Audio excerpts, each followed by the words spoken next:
গুলশান থানার সাজিদ হত্যা মামলায় সাবেক বিচারপতি শামসুদ্দিন চৌধুরী মানিককে 2 দিনের রিমান্ড আদেশ দিয়েছেন আদালত। এদিকে নতুন হত্যা মামলায় সাবেক মন্ত্রী আনিসুল হক সহ সাংবাদিক দম্পতি শাকিল রূপা সহ 12 আসামিকে গ্রেফতার দেখিয়েছেন আদালত। সকালে যাত্রাবাড়ী, মিরপুর, লালবাগ ও খিলগাঁও থানার হত্যা মামলার তাদের ঢাকার চিফ মেট্রোপলিটন ম্যাজিস্ট্রেট আদালতে হাজির করে গ্রেফতার দেখানোর আবেদন করেন তদন্তকারী কর্মকর্তারা। পরে রাষ্ট্র ও আসামি পক্ষের আইনজীবীদের যুক্তিতর্ক শুনে আদালত এ আদেশ দেন। রাষ্ট্রপক্ষের আইনজীবী জানান, ছাত্র আন্দোলন দমনে আসামিদের সরাসরি সম্পৃক্ততা ছিল।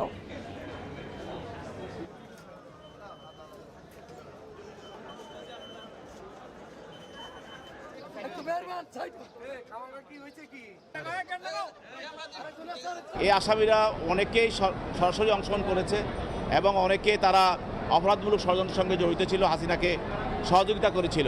অতএব এই প্রত্যেকটি মামলায় তারা আসামি হবে এবং এই তার অপরাধমূলক ষড়যন্ত্রের কারণে তারা আসামি হবে এবং তাদের প্রত্যেকটি মামলা তাদেরকে জিজ্ঞাসাবাদ করা হবে। আজকে 6-7 মাস পরে আইসা উনাকে এই মামলা শোনার দেখানো হয়েছে। উনি এটার সাথে সংশ্লিষ্ট ছিলেন না এবং এই ঘটনা তো ওখানে নাই।